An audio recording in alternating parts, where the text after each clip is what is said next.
Hello guys, welcome to our channel. This is Teja. ప్రస్తుతం మనతో పాటు సీనియర్ జర్నలిస్ట్ భరద్వాజ్ గారు ఉన్నారు. నమస్తే సార్. నమస్తే. సో టీడీపీ అధినేత నారా చంద్రబాబు నాయుడు గారు రీసెంట్గా అతని ప్రచారంలో ఒక మాట అయితే అన్నారు. జగన్మోహన్ రెడ్డి దళితులందరినీ కూడా మోసం చేశాడు, వాళ్ళ పిల్లల్ని కానీ వాళ్ళని కానీ మంచి పొజిషన్లో చూస్తాను అని చెప్పేసి మాట ఇచ్చాడు. అవన్నీ కూడా అబద్ధాలు. అలాగే దళిత నియోజకవర్గాల్లో రిజర్వేషన్ ఉన్న ఎవరైతే ఎమ్మెల్యే క్యాండిడేట్స్ ఉంటారో వాళ్ళకి ఇవ్వకుండా ఎవరైతే రెడ్లను పెళ్లి చేసుకున్నారో దళిత యువతులు లేదా దళిత యువకులు వాళ్ళకి మాత్రమే టికెట్లు ఇస్తున్నారంటూ కూడా చెప్పుకొచ్చారు. సో దాని గురించి అంటే చంద్రబాబు నాయుడు విచక్షణ కోల్పోయి మాట్లాడుతున్నాడు. విచక్షణ కోల్పోయి అంటే రెండు విషయాలు ఆయన ప్రధానంగా మాట్లాడుతున్నాడు. ఇప్పుడు జరుగుతున్న ఎన్నికల ప్రచార సభల్లో దళిత ఉద్ధరణ తన కార్యక్రమం అని చెప్తున్నాడు. ఆయన చెప్పి దళితులు ఎక్కడైనా చదువుకోవటానికి అవకాశం కల్పిస్తూ దానికి సంబంధించినటువంటి ఒక సబ్ ప్లాన్ ఇంప్లిమెంట్ చేస్తాను. వాళ్ళు అంటే అంబేద్కర్ పేరుతో వాళ్ళు విదేశాల్లో చదువుకోవడానికి కూడా సహాయం చేసేలాగా ఒక నిధి ఏర్పాటు చేశాను నేను గతంలో. జగన్ వచ్చి దాన్ని జగన్ పేరుతో మార్చుకున్నాడు. నేను దాన్ని తిరిగి అంబేద్కర్ పేరుకు మారుస్తాను అని మాట్లాడుతూ రెడ్లని పెళ్లి చేసుకున్న దళితులకి మాత్రమే రిజర్వ్డ్ సీట్లలో టికెట్లు ఇస్తున్నాడు అనేది మాట్లాడాడు ఆయన. ఇది విచక్షణ కోల్పోయి మాట్లాడటం. అంటే ఎన్నికల ప్రచారంలో అవతల ప్రభుత్వం మీద దాడి చేయటం అంటే అధికారంలో ఉన్నటువంటి పార్టీ మీద దాడి చేయకుండా విమర్శ చేయకుండా కుదరదు. కానీ లాజిక్ ఉండాలి దానికి. ఆ లాజిక్ మర్చిపోయి విమర్శలు చేస్తున్నాడు ఆయన. ఇప్పుడు ఏపీలో ప్రభుత్వ పాఠశాలలన్నీ చంద్రబాబు రోజుల్లో ఏమీ పట్టించుకోలేదు ఆయన. జగన్మోహన్ రెడ్డి రిపేర్లు చేసి స్కూళ్ళకి మరమ్మతులు చేసి పిల్లలకి ట్యాబ్లు ఇచ్చి అలాగే వాళ్ళు చదువుకోవటానికి ఇంగ్లీష్ మీడియంలోకి మార్చి ఇవన్నీ చేశాడు. చాలా సంస్కరణలు చేశాడు స్కూళ్ళకి సంబంధించి. అంటే దళిత పిల్లలకి మంచి చదువు తక్కువ ఖర్చులో అందేటువంటి ఏర్పాటు చేశాడు. దాన్ని మాట్లాడట్లేదు ఈ పెద్ద మనిషి. కార్పొరేట్ స్కూళ్ళల్లో దళితులు చదువుకోవడానికి డబ్బులు ఇస్తామంటున్నాడు. అంటే ఎవరికి ఇస్తారు ఈ డబ్బులు? కార్పొరేట్ విద్యా సంస్థలకు ఇస్తారు. ఇది ఆరోగ్యశ్రీ లాంటి కార్యక్రమమే. ఇప్పుడు ఆరోగ్యశ్రీ మీద ఉన్నటువంటి విమర్శ ఏమిటి? వైఎస్ రాజశేఖర రెడ్డి గారు ప్రవేశపెట్టినప్పుడు కార్పొరేట్ హాస్పిటళ్ళకి ప్రజల సొమ్ము ధారాదత్తం చేయటం కోసం ఈ పని చేస్తున్నాడు వైఎస్ రాజశేఖర రెడ్డి అని మాట్లాడారు. అందులో కొంత వాస్తవం ఉంది. మీరు మెరుగైన వైద్యాన్ని పేదలకు తక్కువ ఖర్చులో అందించాలి అనే కోరికుంటే ప్రభుత్వ ఆసుపత్రులనే వెల్ ఎక్విప్డ్గా మార్చొచ్చు కదా ఈ డబ్బులే పెట్టి. అది చేయకుండా మీరు ఎక్కడ వైద్యం చేయించుకుంటే అక్కడికి డబ్బులు ఇస్తాం మేము అని చెప్పేసి ఒక స్కీమ్ పెట్టాడు. ఆ స్కీమ్ వలన లబ్ధి పొందుతోంది ఎవరు? కార్పొరేట్ హాస్పిటల్స్ వాళ్ళు. అదే పద్ధతిలో ఇప్పుడు చంద్రబాబు నాయుడు గారు ఏం చెప్తున్నాడంటే దళితుల పిల్లలు ఎక్కడ చదువుకున్నా కానీ మేము ఫీజులు ఇస్తాం వాళ్ళకి అంటున్నాడు. ఫీజులు మేము కడతామంటే ఎవరికి కడతాడైనా? నారాయణకి చైతన్యకి కడతాడు. అంటే ప్రభుత్వ స్కూళ్ళ నుంచి పిల్లలు అసలు ప్రభుత్వ స్కూళ్ళకి ఎందుకు వెళ్ళాలి అన్న పద్ధతిలో మాట్లాడుతున్నాడు ఆయన. ఇప్పుడు ఆరోగ్యశ్రీ అనే పేరుతో ప్రజల్ని కార్పొరేట్ హాస్పిటళ్ళకి ఎట్లా పంపిణీ చేశారు? విద్యా వైద్య రంగాల నుంచి ప్రభుత్వాలు వైదొలగినాయి. ప్రజలకి తక్కువ ఖర్చులు, అసలు ఖర్చు లేకుండా ఉచితంగా చదువు చెప్పడం అనేది ప్రభుత్వాల బాధ్యత. వైద్యం అందించటం ప్రభుత్వ బాధ్యత. ఈ రెండు ప్రభుత్వ సెక్టార్లోనే నడిచేవి ఇంతకుముందు. మా రోజుల్లో గవర్నమెంట్ స్కూళ్ళల్లో కానీ లేదు గవర్నమెంట్ కాలేజీల్లో కానీ సీటు రాకపోతే మాత్రమే ప్రైవేట్ ఇన్స్టిట్యూషన్స్లో చేరేవాళ్ళు. మొదటి ప్రాధాన్యత ప్రభుత్వ పాఠశాలలకు కానీ ప్రభుత్వ కాలేజీలకు కానీ. ఇప్పుడు పరిస్థితి ఏంటి?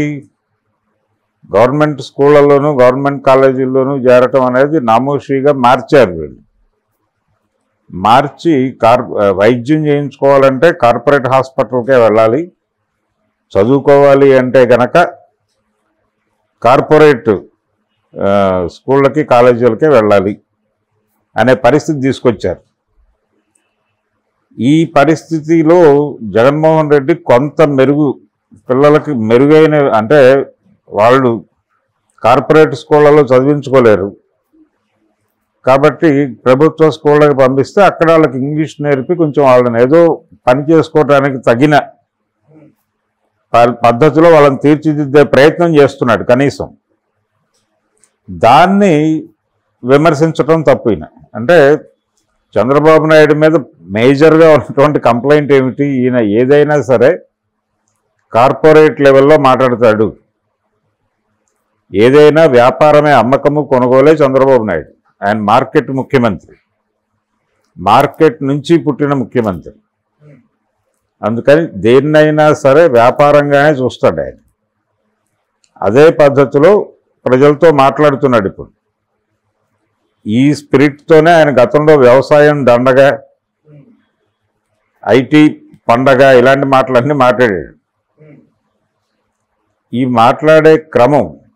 మాట్లాడే క్రమాన్ని మీద విమర్శతోనే ప్రజలు ఆయన్ని 2004లో ఓడించి వైఎస్ రాజశేఖర రెడ్డిని అధికారంలోకి తీసుకొచ్చారు. ఇప్పటికీ ఆ ధోరణి మార్చుకోవాలి ఆయన. ఇప్పటికీ చాలా ఓపెన్గా ఆయన చెప్తోంది ఏమిటి, ఇప్పుడు జగన్మోహన్ రెడ్డి ప్రభుత్వ పాఠశాలలను కొంత అభివృద్ధి చేశాడు, దాన్ని తానెంత ముందుకు తీసుకెళ్తాను అనేది చెప్పచ్చు. నేను ఇంకా దాన్ని ఇలా అభివృద్ధి చేస్తాను, పేదలకు తక్కువ ఖర్చులో విద్య అందటానికి ఏం చేయాలో అది నా దగ్గర ఒక అద్భుతమైన ప్లాన్ ఉంది, అది చేస్తానని చెప్తే ఓకే, చప్పట్లు కొడతాం. కానీ డబ్బులు ఇస్తాను, మీరు చైతన్యలోనో నారాయణలోనో లేకపోతే మరో చోట జారండి అని చెప్పడం, ఇది ప్రభుత్వ సొమ్ముని కార్పొరేట్లకి దారాదత్తం చేయటమే. ఇది కూడా ఒక ఆరోగ్యశ్రీ లాంటి ప్రోగ్రామే. అది తప్పైనప్పుడు ఇది కూడా తప్పే. గత్యంతరం లేని పరిస్థితుల్లో ఎవరైనా అంటే అక్కడ ఏదైనా ఒక టెస్ట్ చేయించుకోవాలి, అక్కడ ఒక కార్పొరేట్ ఇన్స్టిట్యూట్కి పెడితే తప్ప టెస్ట్ అవ్వదు అనుకున్నప్పుడు ప్రభుత్వం సహాయం చేయటం వేరు. కానీ ఒక ప్రోగ్రామ్గా పెట్టేసి వీళ్ళందరినీ అక్కడికి తరలించి ఇది ఖాళీ చేసేసి ప్రభుత్వ పాఠశాలలు సర్వనాశనమైంది చంద్రబాబు నాయుడు గారి పాలనలోనే. ప్రభుత్వ పాఠశాలలే కాదు, ప్రభుత్వ ఆసుపత్రులు సర్వనాశనమైంది కూడా చంద్రబాబు నాయుడు గారి రోజుల్లోనే.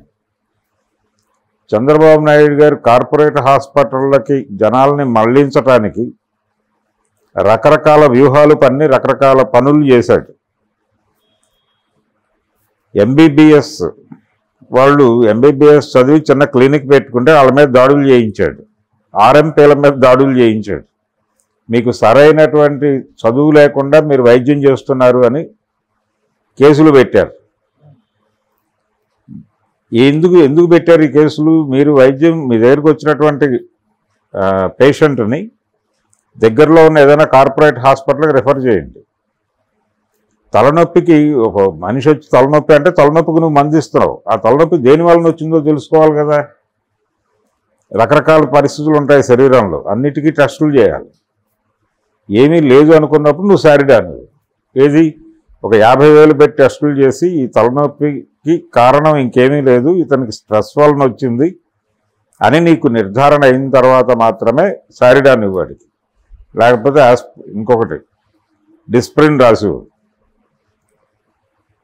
టెస్టులు జరగాల్సిందే. అంటే టెస్టులు ఎవరు చేస్తాడు? కార్పొరేట్ హాస్పిటల్స్లో చేస్తారు, అక్కడికి డబ్బులు వెళ్ళాలి. ఇది ప్రోగ్రాం.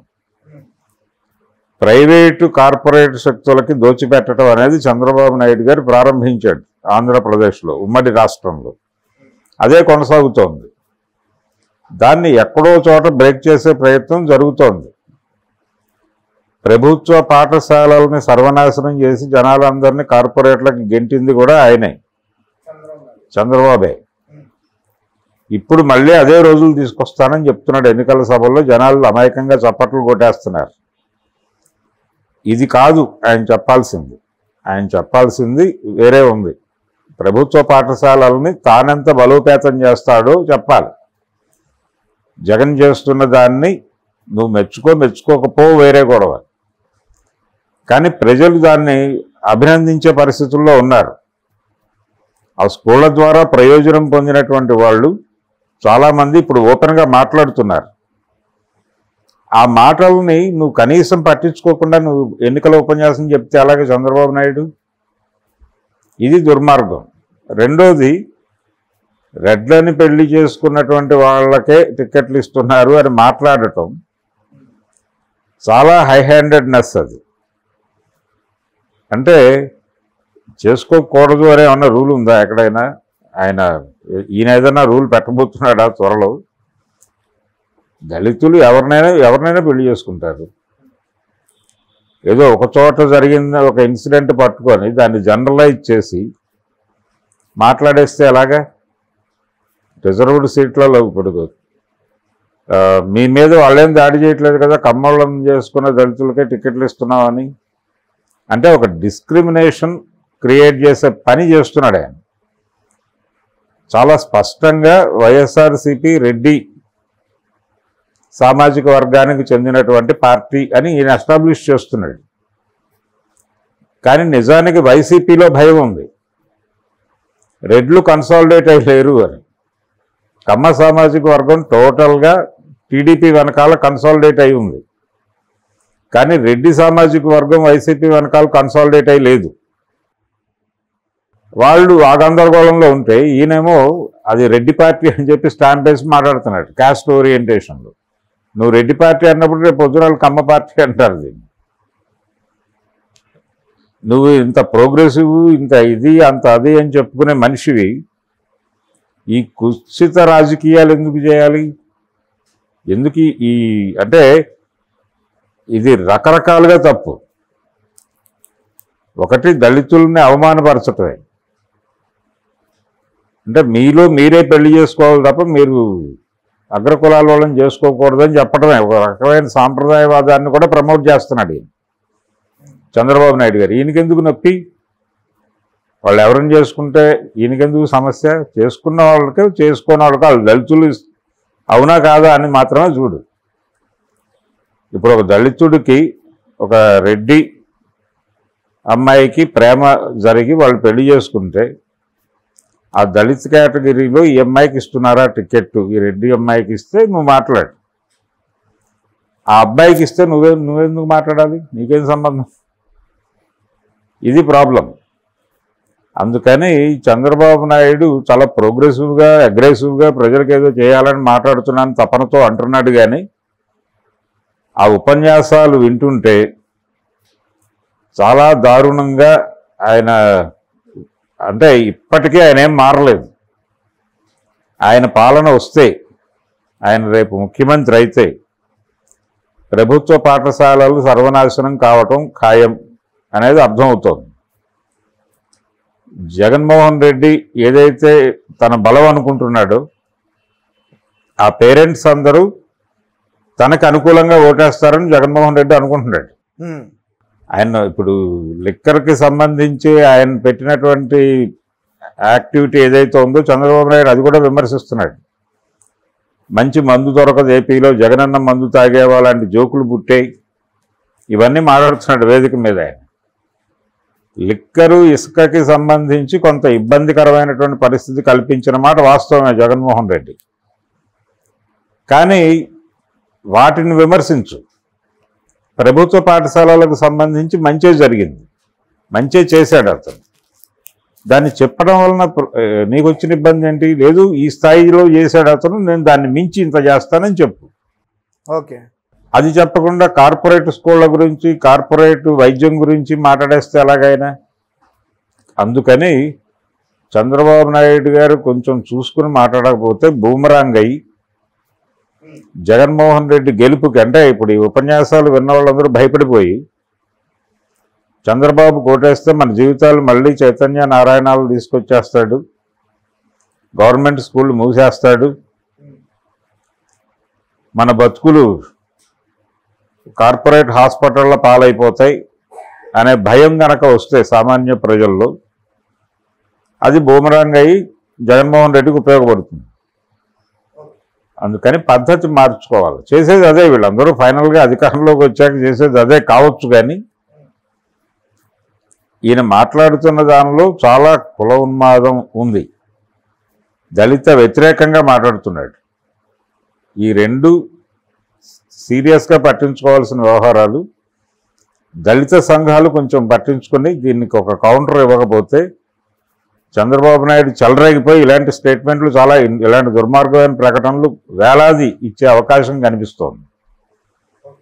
రియాక్ట్ అవ్వాలి దళిత నాయకులు రియాక్ట్ అయ్యి ఒక్కసారి ఆ ఉపన్యాసాలు విని ఏం మాట్లాడుతున్నావు నువ్వు అని అడక్కపోతే ఇలాగే కొనసాగుతాడే. Okay sir, thank you so much. Thank you.